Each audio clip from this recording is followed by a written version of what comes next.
Career builder work life ഹാർമണിയിലേക്ക് എല്ലാവർക്കും സ്വാഗതം. നിങ്ങളുടെ കരിയർ വളർച്ചയ്ക്കും വ്യക്തി തൊഴിൽ ബിസിനസ് രംഗത്തും സഹായിക്കുന്ന ടിപ്പുകളും ചോദ്യോത്തരങ്ങളുമാണ് ഈ പരിപാടിയിൽ ഉൾക്കൊള്ളിച്ചിരിക്കുന്നത്. എല്ലാവർക്കും സ്വാഗതം. വർക്ക് സ്ട്രെസ് എന്താണ്? ഈ സ്ട്രെസ്സ് വരുന്നത് നല്ലതാണോ എന്ന് ഒരുപാട് പേർ ചോദിക്കാറുണ്ട്. ഈ എപ്പിസോഡിൽ വർക്ക് സ്ട്രെസ് എന്താണെന്നും അതുണ്ടാകാനുള്ള പ്രധാനപ്പെട്ട കാരണങ്ങൾ എന്തെല്ലാമാണെന്നും ഈ സ്ട്രെസ്സ് എങ്ങനെ മാനേജ് ചെയ്യാമെന്നുള്ളതാണ് വളരെ ബ്രീഫായി പ്രതിപാദിക്കുന്നത്. ഈ സ്ട്രെസ് എന്നുള്ള വാക്ക് തന്നെ ആൾക്കാർ കേൾക്കുമ്പോൾ പെട്ടെന്ന് ഒരു നെഗറ്റിവിറ്റിയാണ് മനസ്സിൽ കൂടെ പോകുന്നത്.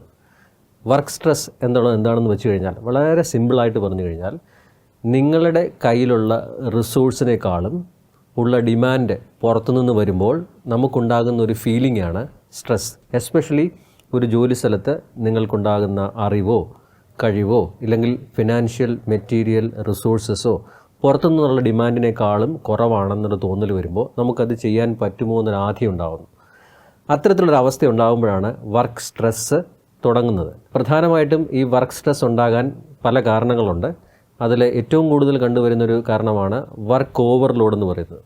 ഒരു വ്യക്തിക്ക് ചെയ്യാൻ പറ്റുന്നതിനേക്കാളും കൂടുതൽ ഉത്തരവാദിത്തങ്ങൾ കൊടുക്കുകയും ആ വ്യക്തിയുടെ കഴിവും അറിവും സമയവും അത് ചെയ്യാൻ പറ്റുന്ന രീതിയിൽ മാച്ച് ചെയ്യാതെ വരുമ്പോൾ അദ്ദേഹത്തിൽ ഉണ്ടാകുന്ന ആത്മവിശ്വാസക്കുറവുണ്ട്. ഇതിൽ നിന്നാണ് ഈ വർക്ക് സ്ട്രെസ്സ് തുടങ്ങുന്നത്. അപ്പോൾ വർക്ക് ഓവർലോഡാണ് വർക്ക് സ്ട്രെസ് ഉണ്ടാകാനുള്ള പ്രധാനപ്പെട്ട കാരണങ്ങളിൽ ഒന്ന്. രണ്ടാമത് വർക്ക് സ്ട്രെസ് ഉണ്ടാകാനുള്ള കാരണമാണ് കമ്മ്യൂണിക്കേഷൻ അഥവാ ആശയവിനിമയം. ജോലി ചെയ്യുന്ന ആൾ അദ്ദേഹത്തിൻ്റെ സുപ്പീരിയറുമായിട്ടോ കൂടെ ജോലി ചെയ്യുന്ന കൊളീഗ്സുമായിട്ടോ ഇല്ലെങ്കിൽ അദ്ദേഹത്തിൻ്റെ കീഴിൽ ജോലി ചെയ്യുന്നവരുമായിട്ടോ കസ്റ്റമേഴ്സുമായിട്ടോ സപ്ലയേഴ്സുമായിട്ടോ ഉള്ള ആശയവിനിമയത്തിലെ പോരായ്മകളോ ഇല്ലെങ്കിൽ ആശയവിനിമയം ഇല്ലായ്മയോ ആണ് മറ്റൊരു സ്ട്രെസ് ഉണ്ടാകാനുള്ള കാരണം. അപ്പോൾ ഈ കമ്മ്യൂണിക്കേഷൻ ഗ്യാപ്പ് അല്ലെങ്കിൽ നോ കമ്മ്യൂണിക്കേഷൻ, മിസ് കമ്മ്യൂണിക്കേഷനൊക്കെ വർക്ക് സ്ട്രെസ് ഉണ്ടാക്കാനുള്ള രണ്ടാമത്തെ ഘടകമാണ്. അപ്പോൾ ഒന്നാമത്തെ ഘടകം വർക്ക് ഓവർലോഡും രണ്ടാമത്തെ ഘടകം കമ്മ്യൂണിക്കേഷനിലുള്ള അപാകതകളുമാണ്. ഇനി മൂന്നാമത്തെ വർക്ക് സ്ട്രെസ് ഉണ്ടാക്കാനുള്ള മറ്റൊരു പ്രധാനപ്പെട്ട ഘടകമാണ് ഞാൻ ഈ ജോലിയെല്ലാം ചെയ്തിട്ടും എനിക്ക് വേണ്ട രീതിയിലുള്ള അപ്രീസിയേഷൻ കിട്ടുന്നില്ല, എനിക്ക് വേണ്ട രീതിയിലുള്ള സാലറിയും മറ്റ് ഇൻസെൻറ്റീവ്സും കിട്ടുന്നില്ല എന്നൊക്കെയുള്ളൊരു തോന്നലുണ്ടാവാം. അതെല്ലാം നമ്മൾ ഈ പൈസയുമായിട്ട് കണക്കിലെടുക്കണ്ട. ഇതിനെ നമുക്ക് മോണിറ്ററി ഇൻസെൻറ്റീവ് എന്നും നോൺ മോണിറ്ററി ഇൻസെൻറ്റീവ് എന്നും പറയും. എല്ലാവർക്കും പൈസ മാത്രമല്ല മറ്റ് തരത്തിലുള്ള റെക്കഗ്നിഷൻസും താല്പര്യപ്പെടുന്നു. അപ്പം അവനവൻ ചെയ്യുന്ന ജോലിക്ക് ഒരു അംഗീകാരം കിട്ടാതെ വരുമ്പോഴാണ് വർക്ക് സ്ട്രെസ് ഉണ്ടാകാനുള്ള മറ്റൊരു കാരണം. മൂന്നാമത്തെ കാരണമാണ് ലാക്ക് ഓഫ് റെക്കഗ്നിഷൻ എന്ന് പറയുന്നത്. അത് എല്ലാം സാലറി മാത്രമല്ല, നല്ലൊരു ജോലി ചെയ്യുമ്പോൾ അതിന് കിട്ടുന്നൊരു ഫീഡ്ബാക്കും നല്ലതാണെന്ന് നല്ല വാക്കുകൾ ഉപയോഗിച്ച് ബാക്കിയുള്ളവർ പറയുമ്പോഴും അല്ലെങ്കിൽ നല്ലതാണെന്ന് എഴുതി കിട്ടുന്ന ഒരു അപ്രീസിയേഷൻ ലെറ്ററും ഒക്കെ ചിലപ്പോൾ ആൾക്കാരെ മോട്ടിവേറ്റ് ചെയ്യും. അത് കിട്ടാതെ വരുമ്പോൾ നമുക്ക് വർക്ക് സ്ട്രെസ്സ് ഉണ്ടാകും. ഇതാണ് മൂന്നാമത്തെ ഒരു കാരണം. നാലാമത്തെ കാരണമാണ് സമയം നേരെ ചൊവ്വേ ഉപയോഗിക്കാതെ വരുമ്പോൾ ഉണ്ടാകുന്ന സ്ട്രെസ് ഫീലിംഗ്. എല്ലാവർക്കും ജോലി സമയം ചിലപ്പോൾ 8 മണിക്കൂറാവാം, അല്ലെങ്കിൽ 10 മണിക്കൂറായിരിക്കും, അല്ലെങ്കിൽ 6 മണിക്കൂറായിരിക്കും. ഈ ചെയ്യുന്ന സമയത്തുള്ള ജോലി ആ ചെയ്യുന്ന സമയത്തിനുള്ളിൽ തീർക്കാതെ വരുന്നതാണ് വർക്ക് സ്ട്രെസ് ഉണ്ടാകാനുള്ള മറ്റൊരു ഘടകം. ഈ ചിലപ്പോൾ അവനവൻ്റെ കാരണങ്ങൾ കൊണ്ട് തന്നെ സമയം ദുരുപയോഗം ചെയ്യാം. ചില ആൾക്കാർക്ക് പ്രോക്രാസ്റ്റിനേഷൻ എന്നൊരു ചിന്തയുണ്ട്. അതായത് ഒരു ജോലി എടുത്ത് വയ്ക്കുമ്പോഴത്തേക്ക് സമയമുണ്ടല്ലോ നമുക്ക് പിന്നെ ചെയ്യാം എന്ന് പറഞ്ഞ് പതുക്കെ മാറ്റി വയ്ക്കുന്ന ഒരു ചിന്തയുണ്ട്. ഇതിനെ പ്രോക്രാസ്റ്റിനേഷൻ എന്ന് പറയും. ഈ പ്രോക്രാസ്റ്റിനേഷൻ ഉണ്ടാകുമ്പോൾ പതുക്കെ വർക്ക് സ്ട്രെസ്സിൻ്റെ തുടക്കം അതാകുന്നു എന്നുള്ളത് നമ്മൾ മനസ്സിലാക്കുക. രണ്ടാമത്തേതാണ് ഡിസോർഗനൈസ്ഡ് എന്ന് പറയും. നമ്മൾ ചെയ്തുകൊണ്ടിരിക്കുന്ന കാര്യത്തിന് ഓർഗനൈസ്ഡ് അല്ലാതിരിക്കുക, അടുക്കും ചിട്ടയും ഇല്ലാതിരിക്കുക. ഇത് ചിലപ്പോൾ വീട്ടിൽ നിന്ന് ആയിരിക്കും തുടങ്ങുന്നത്. നമ്മുടെ മുറി നോക്കുമ്പോഴത്തേക്ക് നനച്ച തുണിയും നനയ്ക്കാത്ത തുണിയും ആവശ്യമുള്ള പേപ്പറും വേസ്റ്റ് പേപ്പറും ഒക്കെ കട്ടിലിൽ കാണും. എന്നിട്ട് ആവശ്യമുള്ളൊരു പേപ്പറിന് വേണ്ടി നമ്മൾ മണിക്കൂറുകളോളം തിരയും. ഇത് തന്നെ ഒരു ജോലി സ്ഥലത്ത് സംഭവിക്കാം. നമുക്കൊരു തീരുമാനം എടുക്കാനായിട്ട് പെട്ടെന്നൊരു പേപ്പർ തപ്പുമ്പോൾ നമ്മുടെ മേശയിൽ ഒരുപാട് ഫയൽസും പേപ്പറുകളും പേനയും ആവശ്യമില്ലാത്ത കാര്യങ്ങളൊക്കെ കാണും. അവസാനം ഈ പേപ്പർ തിരഞ്ഞ് നമ്മുടെ പ്രധാനപ്പെട്ട സമയമെല്ലാം കളയുകയും വല്ലാത്ത സ്ട്രെസ് ഉണ്ടാകുകയും സമയത്ത് ഡിസിഷൻ എടുക്കാതെ വരികയും അത് നമ്മുടെ ജോലിയെ നെഗറ്റീവായിട്ട് ബാധിക്കുകയും ചെയ്യും. അതുകൊണ്ട് സമയത്തിൻ്റെ ഉപയോഗം നേരെ ചൊവ്വേ ഉപയോഗിക്കാത്തതാണ് വർക്ക് സ്ട്രെസ് ഉണ്ടാകാനുള്ള മറ്റൊരു കാരണം. ഇങ്ങനെ നിരവധി കാരണങ്ങളുണ്ട്. അപ്പോൾ ഞാൻ ഈ പറഞ്ഞ വർക്ക് ഓവർലോഡാകാം, കമ്മ്യൂണിക്കേഷനിലുള്ള അപാകതയാകാം, ഇല്ലെങ്കിൽ വേണ്ട രീതിയിലുള്ള റെക്കഗ്നിഷൻ കിട്ടാത്തതാവാം, ഇല്ലെങ്കിൽ സമയത്തിൻ്റെ നേരെ ചൊവ്വേ അല്ലാത്ത ഉപയോഗം കാരണവും വർക്ക് സ്ട്രെസ് ഉണ്ടാകാം. ഒരു ജോലി സ്ഥലത്ത് എങ്ങനെയൊക്കെ വർക്ക് സ്ട്രെസ് ഉണ്ടാകാം എന്നുള്ളത് നിങ്ങൾ ആലോചിക്കാൻ വേണ്ടിയിട്ട് ഞാനൊരു പ്രോസസ്സ് വഴി പറഞ്ഞു തരാം. സാധാരണ നമ്മളൊരു ജോലിയിലൊക്കെ കയറുമ്പോഴോ അല്ലെങ്കിൽ ഒരു ജോലി മാറി വരുമ്പോഴോ ഒരു പ്രൊമോഷൻ കിട്ടുമ്പോഴോ ഒക്കെ നമുക്ക് അതിൽ വലിയൊരു സന്തോഷവും ഉത്സാഹവും ആവേശവും ഒക്കെ ഉണ്ടാകാൻ സാധ്യതയുണ്ട്. പലർക്കും ചിലപ്പോൾ ഇതൊരു അമിത ആവേശമായിട്ട് മാറും. അങ്ങനെ വരുമ്പോഴത്തേക്ക് അവനവൻ എടുക്കുന്ന ജോലി കൂടാതെ ഞാൻ ബാക്കിയുള്ളവരുടെ ജോലിയും കൂടി എടുത്തോളാം എന്ന് പറയുകയും ബാക്കിയുള്ളവരുടെ ഉത്തരവാദിത്തങ്ങളെല്ലാം കൂടെ നമ്മൾ എടുത്തു വെച്ച് ചെയ്യാൻ ശ്രമിക്കുകയൊക്കെ ചെയ്യും. ഇത്തരത്തിലുള്ളൊരു അവസ്ഥയ്ക്ക് പറയുന്ന പേരാണ് ഓവർ എന്തൂസിയാസം എന്ന് പറയും. ഓവർ എന്തൂസിയാസം എന്ന് പറയുന്നൊരു സ്റ്റേജാണ്. പക്ഷേ ഈ ഓവർ എന്തൂസിയാസം സ്റ്റേജ് വരുമ്പോൾ നമ്മളെടുക്കുന്ന നമ്മുടെ ഉത്തരവാദിത്തം കൂടാതെ ബാക്കിയുള്ളവരുടെ ഉത്തരവാദിത്തം കൂടി എടുക്കുമ്പോൾ ചിലപ്പോൾ സമയത്ത് അത് ചെയ്തു തീർക്കാൻ പറ്റിയെന്ന് വരില്ല. അത് വർക്ക് സ്ട്രെസ് ഉണ്ടാകാനുള്ള പ്രധാനപ്പെട്ട കാരണങ്ങളിലൊന്നാണ്. സ്ട്രെസ് ഉണ്ടാകാനുള്ള ഫസ്റ്റ് സ്റ്റെപ്പ് എന്ന് വേണമെങ്കിൽ നമുക്ക് വിളിക്കാം. ഒരു ജോലി സ്ഥലത്തെ കാര്യമാണ് ഞാനീ പറയുന്നത്, ഓവർ എന്തൂസിയാസം. രണ്ടാമത്, ഈ ഓവർ എന്തൂസിയാസം കാണിച്ചിട്ട് നമുക്കിത് പൂർത്തിയാക്കാതെ വരുമ്പോഴത്തേക്ക് സ്വാഭാവികമായിട്ടും നമ്മുടെ മുകളിലുള്ളവരുടെ കയ്യിൽ നിന്നോ അല്ലെങ്കിൽ കസ്റ്റമേഴ്സിൻ്റെ കയ്യിൽ നിന്നോ ഒക്കെ നെഗറ്റീവായിട്ടുള്ള ഫീഡ്ബാക്ക് ലഭിച്ചേക്കാം. നമ്മൾ പരിശ്രമിച്ചിട്ടും നമുക്ക് വേണ്ട രീതിയിലുള്ള റിസൾട്ട് കിട്ടിയില്ല എന്ന് നമുക്ക് തോന്നാം. കാരണം എന്താണ്, നമ്മൾ ഓവർ എന്തൂസിയാസം കാണിച്ച് നമുക്ക് ചെയ്യാൻ പറ്റുന്നതിനേക്കാളും കൂടുതൽ കാര്യം നമ്മൾ ഓൾറെഡി എടുത്തു വെച്ച് ചെയ്തു. അങ്ങനെ ചെയ്തപ്പോഴത്തേക്ക് നമുക്ക് വേണ്ട രീതിയിലുള്ള റിസൾട്ട് സമയത്ത് കൊടുക്കാൻ പറ്റിയില്ല. അപ്പോൾ അതിൻ്റെ ഭാഗമായിട്ട് നമുക്ക് കിട്ടുന്ന റിയാക്ഷൻ നെഗറ്റീവ് റിയാക്ഷൻ ആയിരിക്കും. സ്വാഭാവികമായിട്ടും ഇത് നമ്മുടെ മനസ്സിൽ നിരാശ കൊണ്ടുവരാം. ഇതാണ് രണ്ടാമത്തെ സ്റ്റേജ്, ഫ്രസ്ട്രേഷൻ എന്ന് നമ്മളതിനെ സൈക്കോളജിക്കൽ ഭാഷയിലോ ഒക്കെ നമുക്ക് വേണമെങ്കിൽ വിളിക്കാം. ഇതാണ് വർക്ക് സ്ട്രെസ് ഉണ്ടാകാനുള്ള രണ്ടാമത്തെ സ്റ്റേജ്. അപ്പോൾ ഒന്നാമത്തേത് ഓവർ എന്തൂസിയാസം, രണ്ടാമത്തേത് ഫ്രസ്ട്രേഷൻ. ഇങ്ങനെ ഫ്രസ്ട്രേഷൻ, നിരാശ വരുമ്പോഴത്തേക്ക് നമുക്ക് ചില ദേഷ്യം വരാം, ആൻസൈറ്റി വരാം, ഒക്കെ ഉണ്ടാകാം. ഇങ്ങനെ വരുമ്പോഴത്തേക്ക് കുറച്ച് കഴിയുമ്പോഴത്തേക്ക് ഇതെല്ലാം ചെയ്തിട്ട് എനിക്കൊന്നും ചെയ്യാൻ പറ്റുന്നില്ല എന്ന് പറഞ്ഞിട്ട് എനിക്കൊന്നും ചെയ്യാനില്ല എന്നൊരു വിചാരം ഉണ്ടാകും. അങ്ങനെ വരുമ്പോഴത്തേക്ക് പലപ്പോഴും ഓഫീസിൽ ഒറ്റയ്ക്കിരിക്കേണ്ടി വരും, സംസാരിക്കാൻ പറ്റുന്നില്ല, ജോലി ചെയ്യാൻ പറ്റുന്നില്ല, എനിക്ക് ഒന്നും ചെയ്യാനില്ല എന്നുള്ളൊരു തോന്നൽ വരുന്നൊരവസ്ഥയാണ് മൂന്നാമത്തെ അവസ്ഥ. ഇതിനെ സ്റ്റാഗ്നേഷൻ എന്ന് വിളിക്കും, മൂന്നാമത്തെ സ്റ്റേജ്. അപ്പോൾ ഓവർ എന്തൂസിയാസവും ഫ്രസ്ട്രേഷനും, മൂന്നാമത്തെ സ്റ്റേജാണ് സ്റ്റാഗ്നേഷൻ. ഈ സ്റ്റാഗ്നേഷൻ വരുന്ന ആൾക്കാർ ഒറ്റയ്ക്ക് ഇങ്ങനെ ഓഫീസിൽ വളരെ മൊണോട്ടണസായി ഒരു മെഷീൻ പോലെ വന്നു പോകുന്നു. പ്രത്യേകിച്ച് വികാരങ്ങളൊന്നും പ്രകടിപ്പിക്കുന്നില്ല, നേരത്തെ ആൾക്കാരോട് ഇടപെട്ടുന്ന രീതിയിൽ ഇടപഴകുന്നില്ല, നിസ്സാര കാര്യങ്ങളിൽ ദേഷ്യപ്പെടുന്നു, ആവശ്യമില്ലാതെ പേടി ഉണ്ടാകുന്നു, ആൻസൈറ്റി ഉണ്ടാകുന്നു, വിചാരിച്ച രീതിയിലുള്ള പ്രൊഡക്ടിവിറ്റി കിട്ടുന്നില്ല. ഇതെല്ലാം ഈ സ്റ്റാഗ്നേഷൻ്റെ ലക്ഷണങ്ങളാണ്. ഇത് തന്നെ ഈ വരുന്ന ഇമോഷണൽ റിയാക്ഷൻസ് ചിലപ്പോൾ ഫിസിക്കൽ റിയാക്ഷൻസുമായിട്ട് മാറിയേക്കാം. ചിലപ്പോൾ വല്ലാത്ത തലവേദന വരുന്നു, വിശപ്പില്ലാതെ വരുന്നു, ചിലപ്പോൾ വീട്ടിൽ പോയി കഴിഞ്ഞാൽ ഉറങ്ങാൻ സാധിക്കുന്നില്ല. ഇതൊക്കെ ചിലപ്പോൾ സാധിച്ചേക്കാം, ഇങ്ങനെയൊക്കെ ഉണ്ടായേക്കാം. ഇതൊക്കെ വർക്ക് സ്ട്രെസ്സ്, ജോലി സ്ഥലത്തു നിന്നുണ്ടാകുന്ന സ്ട്രെസ്സിനുണ്ടാകുന്ന ഫിസിക്കൽ ആയിട്ടുള്ള ലക്ഷണങ്ങളാണ്. ഇതിനെയാണ് നമ്മൾ സ്റ്റാഗ്നേഷൻ എന്ന് വിളിക്കുന്നത്. ഇനി സ്റ്റാഗ്നേഷൻ കഴിഞ്ഞിട്ട് നാലാമതൊരവസ്ഥയുണ്ടാവും.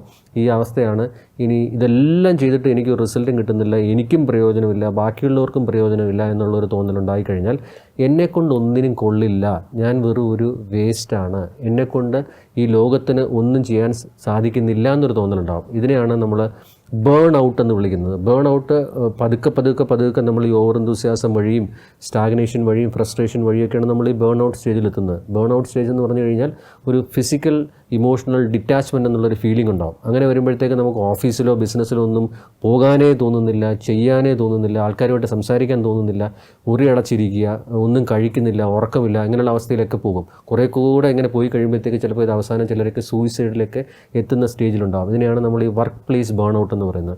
ഈ വർക്ക് പ്ലേസ് ബേൺ ഔട്ട് തുടക്കത്തിലുള്ള ലക്ഷണങ്ങൾ ഓവർ എന്തൂസിയാസത്തിൽ കൂടെയും ഫ്രസ്ട്രേഷനിൽ കൂടെയും സ്റ്റാഗ്നേഷനിൽ കൂടെയൊക്കെ നമ്മളെ കാണിക്കും.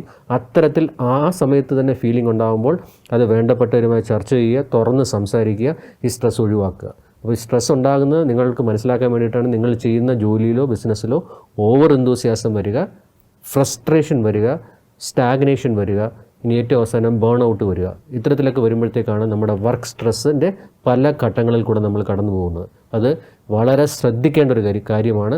ഏറ്റവും കഴിവുള്ള ആൾക്കാർ പോലും ഇത്തരത്തിലുള്ള ചില കാര്യങ്ങളിൽ കൂടെ കടന്നു പോകാം. വർക്ക് പ്ലേസ് സ്ട്രെസ്സ് ബേൺ ഔട്ടിലെത്താനുള്ള സാധ്യതയുണ്ട്. അതുകൊണ്ട് ശ്രദ്ധിച്ച് മുമ്പോട്ട് പോവുക. ഈ ജോലിയിൽ സ്ട്രെസ്സ് വരുന്നത് തന്നെ നമുക്ക് കാര്യങ്ങൾ ഡിമാൻഡ് വെളിയിൽ നിന്ന് കൂടുതൽ വരുന്നതാണെന്ന് ഞാൻ പറഞ്ഞു. ഇതിൽ തന്നെ കൂടുതലായിട്ട് നമുക്ക് ചെയ്യാൻ പറ്റുന്നതിനേക്കാളും കൂടുതൽ ഉത്തരവാദിത്തങ്ങളും ഡിമാൻഡുകളും വെളിയിൽ നിന്ന് വരുമ്പോൾ നമുക്കുണ്ടാകുന്ന ഒരു സ്ട്രെസ്സാണ് എക്സസീവ് സ്ട്രെസ് എന്നതിനെ വിളിക്കും. ഇത് തുടങ്ങുമ്പോൾ തന്നെ നമുക്ക് ജോലി അലോട്ട് ചെയ്യുന്ന ആൾക്കാരുമായിട്ട് തുറന്ന് സംസാരിക്കുക. എനിക്ക് ചെയ്യാൻ പറ്റുന്നത് ഇത്രയേ ഉള്ളൂ എന്നുള്ളത് അവരെ മനസ്സിലാക്കുമ്പോഴത്തേക്ക് അതൊരു കോൺഫ്ലിക്റ്റിൽ എത്തുകയോ ഇല്ലെങ്കിൽ അത് മനസ്സിലാക്കാതെ സംസാരിക്കാതെ പോയി അടുത്ത സ്റ്റേജിലേക്ക് എത്തുകയോ ചെയ്യരുത്. വളരെ അസർട്ടീവായി അവർ കൂടെ പറഞ്ഞാൽ മനസ്സിലാകുന്ന രീതിയിൽ തുടക്കത്തിൽ തന്നെ ആ കമ്മ്യൂണിക്കേഷൻ നടത്തുക. ഇനി ജോലി ചെയ്ത് കഴിഞ്ഞിട്ട് അവസാന ഘട്ടം എത്തുമ്പോഴത്തേക്ക് എനിക്കിത് ഡെലിവറി ചെയ്യാൻ പറ്റുമോ എന്ന് പറഞ്ഞൊരു ടെൻഷൻ ഉണ്ടാകും. ഇതിനാണ് ലേറ്റൻറ്റ് സ്ട്രെസ് എന്ന് പറയുന്നത്. ഈ എക്സസീവ് സ്ട്രെസ്സും ലേറ്റൻറ്റ് സ്ട്രെസ്സും ഒക്കെ സാധാരണ ജോലി സ്ഥലങ്ങളിൽ നമ്മൾ കണ്ടുവരുന്നതാണ്. ഈ സ്ട്രെസ്സ് ഒഴിവാക്കാനായിട്ട് നമുക്ക് ഒത്തിരി കാര്യങ്ങൾ നമുക്ക് ചെയ്യാം. അത് ചിലപ്പോൾ നിങ്ങളുടെ ഏറ്റവും വേണ്ടപ്പെട്ട വർക്ക് പ്ലേസിലുള്ള സുഹൃത്തുക്കളുമായി തുറന്ന് സംസാരിക്കുന്നതാവാം. അവർ കോൺഫിഡൻഷ്യാലിറ്റി മെയിൻറ്റെയിൻ ചെയ്യുന്നവരായിരിക്കണം എന്നുള്ളതാണ് ഏറ്റവും പ്രധാനപ്പെട്ട കാര്യം. നിങ്ങൾ പറയുന്ന കാര്യം മറ്റുള്ളവരോട് പറഞ്ഞു കഴിഞ്ഞാൽ തീർന്നു. അതുകൊണ്ട് ഏറ്റവും വേണ്ടപ്പെട്ട കോൺഫിഡൻഷ്യാലിറ്റി സൂക്ഷിക്കുന്ന ആൾക്കാരുമായിട്ട് നിങ്ങൾ തുറന്ന് സംസാരിക്കുക. നിങ്ങൾക്ക് വർക്ക് അലോട്ട് ചെയ്യുന്ന സുപ്പീരിയർമാരുമായിട്ടും തുറന്ന് സംസാരിക്കുക. അതാത് സമയങ്ങളിൽ അതാത് കാര്യങ്ങൾ ബോധ്യപ്പെടുത്തുക. ഇനി ഇതൊന്നുമല്ല, നിങ്ങൾക്ക് വല്ലാത്തൊരു ബേൺ ഔട്ട് സ്റ്റേജിൽ എത്തുകയാണെങ്കിൽ ഒരു കൗൺസിലിങ്ങിനോ വർക്ക് പ്ലേസ് കൗൺസിലിങ്ങിനോ അല്ലെങ്കിൽ മറ്റ് വിദഗ്ധരുടെ അടുത്ത് പോയി അതിൻ്റെ സേവനം തേടുക. ഇത് അമാന്തിക്കരുത്. ഇതിന് യാതൊരു കുറവും വിചാരിക്കുകയും ചെയ്യരുത്. ഇത്തരത്തിലുള്ള ടെൻഷൻ വന്നു കഴിഞ്ഞാൽ ഇത് ഒരു പക്ഷേ ഫിസിക്കൽ ഡിസീസിനേക്കാളും വളരെ ഡേഞ്ചറസ് ആയിട്ട് പോകാൻ സാധ്യതയുള്ളതാണ്. നമ്മുടെ പ്രൊഡക്ടിവിറ്റിയും നമ്മുടെ പെർഫോമൻസിനെയും നമ്മുടെ പേഴ്സണൽ ലൈഫിനെയൊക്കെ ഇത് അഫക്റ്റ് ചെയ്യാൻ സാധ്യതയുണ്ട്. അതുകൊണ്ട് വർക്ക് സ്ട്രെസ് അത്ര നിസ്സാരക്കാരനല്ല. നിങ്ങൾ തുടങ്ങുമ്പോൾ തന്നെ ഇതിൻ്റെ ഒരവസ്ഥ മനസ്സിലാക്കി അതനുസരിച്ച് അതിന് വേണ്ട പ്രിവെൻഷൻസ് എടുത്ത് മുമ്പോട്ട് പോവുക.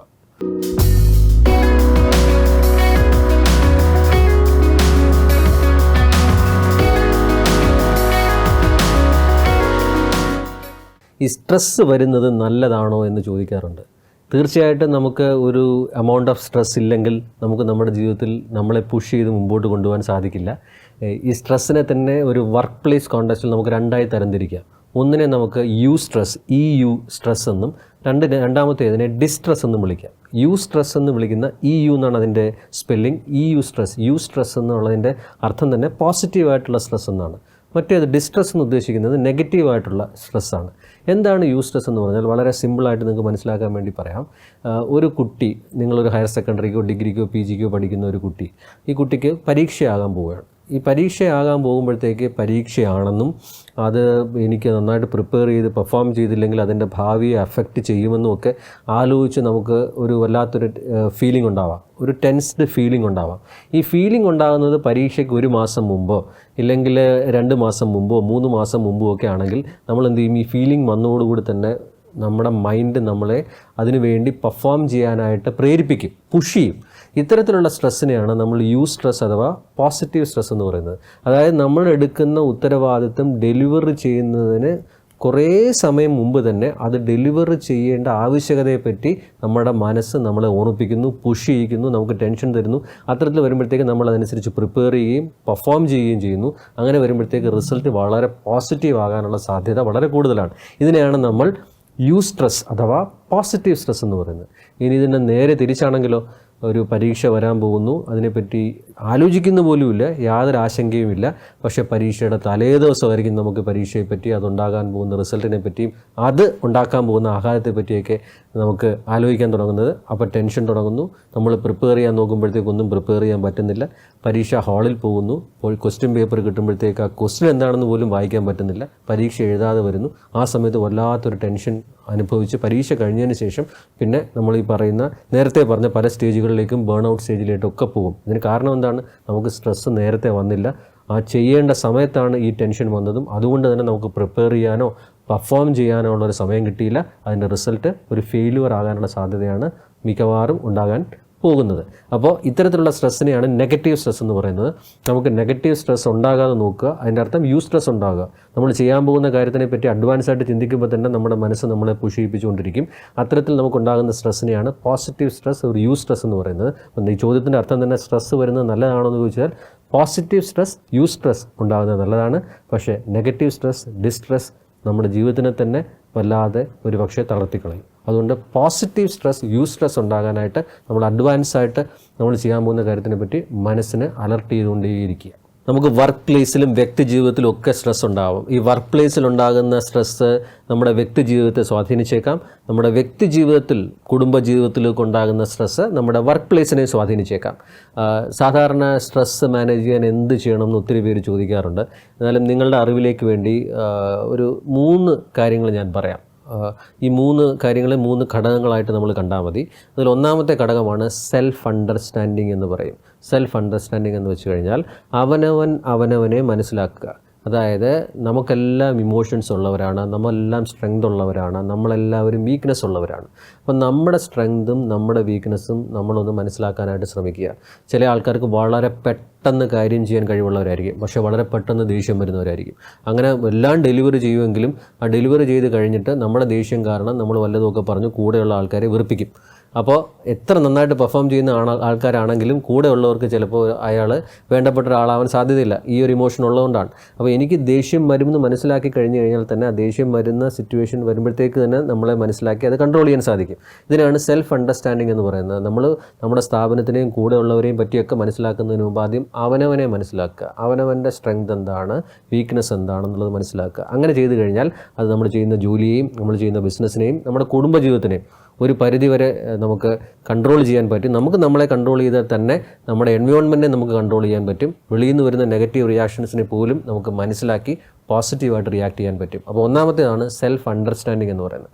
രണ്ടാമത്തേതാണ് സെൽഫ് റെഗുലേഷൻ എന്ന് പറയുന്നത്. നമുക്കൊക്കെ സ്ട്രെസ് ഉണ്ടാവാം, നമുക്കൊക്കെ പരാജയങ്ങളുണ്ടാവാം, നമുക്കൊക്കെ ക്രിറ്റിസിസം കിട്ടിയേക്കാം, ഇതൊക്കെ സംഭവിക്കാവുന്ന കാര്യമാണ്.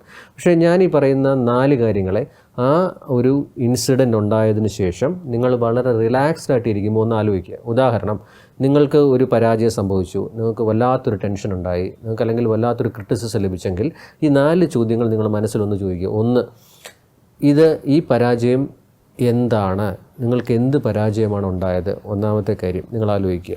മനസ്സിലായല്ലോ? വാട്ട് ഈസ് ദിസ് ഫെയിലുവർ എന്നുള്ള ഒന്നാമത്തെ ചോദ്യം. രണ്ടാമത്തേത്, ഈ പരാജയം ഉണ്ടാകാനുള്ള കാരണം എന്താണ്, അല്ലെങ്കിൽ എനിക്ക് ഈ ക്രിറ്റിസിസം കിട്ടാനുള്ള കാരണം എന്താണ്? വാട്ട് കോസ്റ്റ് ദിസ് ഫെയിലുവർ, ഈ പരാജയം ഉണ്ടാകാനുള്ള കാരണം എന്തായിരുന്നു എന്നുള്ളതാണ് രണ്ടാമത്തേത്.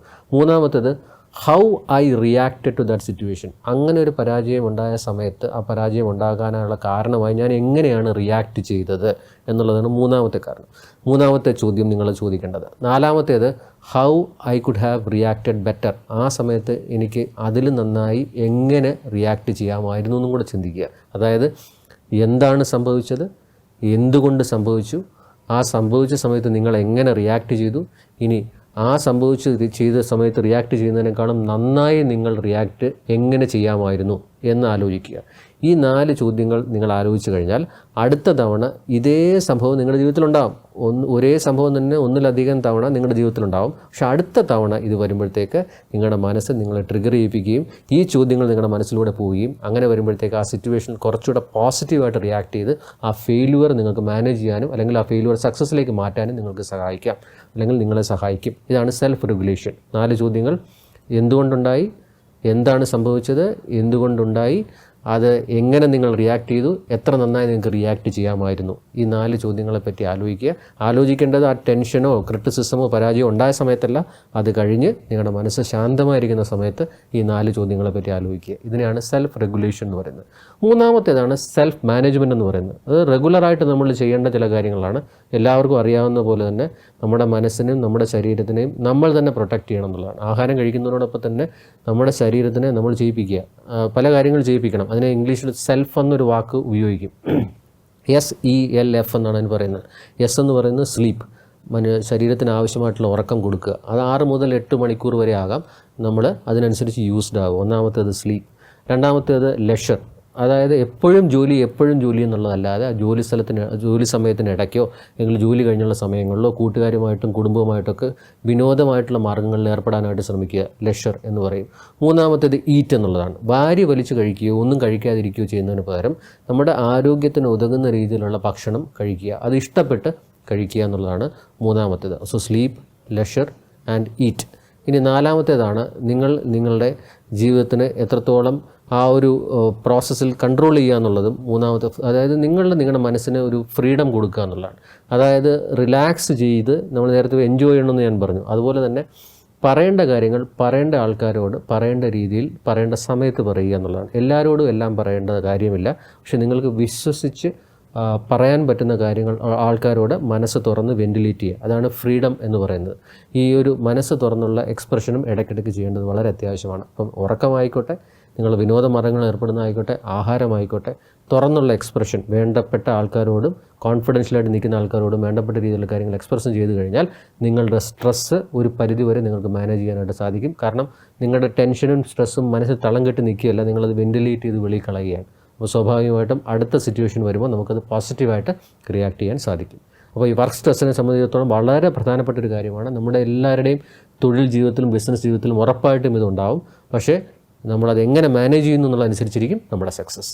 The people and the environment around you are powerless without your reaction എന്നൊരു ചൊല്ലുണ്ട്. നിങ്ങളുടെ ചുറ്റിനുള്ള ആൾക്കാരും നിങ്ങളുടെ ചുറ്റിനുള്ള എൻവയോൺമെൻറ്റിനും യാതൊരു പവറും ഉണ്ടാകില്ല നിങ്ങൾ റിയാക്ട് ചെയ്യാത്തിടത്തോളം കാലം എന്നുള്ളതാണ് ഇത് സൂചിപ്പിക്കുന്നത്. ഉദാഹരണത്തിന് ബുദ്ധനെ പറ്റി നമുക്ക് എല്ലാവർക്കും അറിയാം. ശ്രീ ബുദ്ധൻ്റെ അടുത്ത് ഒരിക്കൽ ഒരാൾ പോയിട്ട് വളരെ മോശം വാക്കുകൾ അദ്ദേഹത്തിനോട് ഉപയോഗിച്ചു. ആ വാക്കുകൾ ഇങ്ങനെ ചീത്ത വാക്കുകൾ പറഞ്ഞുകൊണ്ടിരുന്നപ്പോഴും ബുദ്ധൻ അതിന് റിയാക്ട് ചെയ്തില്ല. കുറച്ച് കഴിഞ്ഞ് പിന്നെയും വന്ന് അയാൾ വീണ്ടും മോശം വാക്കുകൾ ഉപയോഗിച്ചു. അപ്പോഴും ബുദ്ധൻ റിയാക്ട് ചെയ്തില്ല. പിന്നെയും വന്ന് മോശം വാക്കുകൾ വളരെ ദേഷ്യത്തിൽ ഉപയോഗിച്ചു. ആ സമയത്തും ബുദ്ധൻ റിയാക്ട് ചെയ്യാത്തപ്പോഴത്തേക്ക് ഇയാൾ ചോദിച്ചു, ഞാൻ ഇത്രയൊക്കെ ചീത്ത വാക്കുകൾ ഉപയോഗിച്ചിട്ടും എന്തുകൊണ്ടാണ് നിങ്ങൾ റിയാക്ട് ചെയ്യാത്തത് എന്ന് ബുദ്ധനോട് ചോദിച്ചപ്പോഴത്തേക്ക് ബുദ്ധൻ ചിരിച്ചുകൊണ്ടൊരു മറുപടി പറഞ്ഞു, അതിൻ്റെ ആവശ്യം എനിക്കില്ല. അപ്പോൾ അയാൾക്ക് മനസ്സിലായില്ല. എന്താ അത് മനസ്സിലായില്ല എനിക്ക്, നിങ്ങളെന്തായി പറയുന്നതെന്ന് ചോദിച്ചപ്പോഴത്തേക്ക് ബുദ്ധൻ ചിരിച്ചുകൊണ്ട് വീണ്ടും പറഞ്ഞു, ഉദാഹരണത്തിന് നിങ്ങൾ എനിക്ക് ഒരുപാട് പൈസ എൻ്റെ കയ്യിലേക്ക് തരുന്നു. അപ്പോൾ ഞാൻ പറയുന്നു അത് എനിക്ക് വേണ്ട, ഞാൻ നിങ്ങൾക്ക് തിരിച്ചു തരുന്നു. അപ്പോൾ ഇത് ആരുടെ കയ്യിലാണ്? അതെൻ്റെ കയ്യിൽ. അതുപോലെ തന്നെ നിങ്ങൾ എനിക്ക് ഒരുപാട് ചീത്ത വാക്കുകൾ തന്നു. അപ്പോൾ ഞാൻ പറയുന്നു അതെനിക്ക് വേണ്ട എന്ന് പറയുന്നു. അപ്പോൾ ഇത് ആരുടെ കയ്യിലാണ്? അതെൻ്റെ കയ്യിൽ. അതുപോലെ ഉള്ളൂ. അതായത് നിങ്ങൾ എന്ത് തരുന്നു എന്നുള്ളത് നിങ്ങൾ കൊടുക്കുന്നത്, പക്ഷേ അത് സ്വീകരിക്കണമെന്നുള്ളത് മറ്റേ ആളാണ് തീരുമാനിക്കേണ്ടത്. അതായത് നിങ്ങളുടെ അടുത്തേക്ക് ചീത്ത വാക്കുകൾ വരട്ടെ, ക്രിറ്റിസിസം വരട്ടെ, പക്ഷേ അത് സ്ട്രെസ്സായിട്ട് എടുക്കണോ വേണ്ടേ എന്നുള്ളത് തീരുമാനിക്കേണ്ടത് നിങ്ങളാണ്. അതുകൊണ്ട് നെഗറ്റിവിറ്റിയോട് റിയാക്ട് ചെയ്യാതിരുന്നാൽ തന്നെ ഒരു പരിധിവരെ നമുക്ക് സ്ട്രെസ്സ് ഒഴിവാക്കാൻ പറ്റും. അത് ശ്രദ്ധിക്കുക.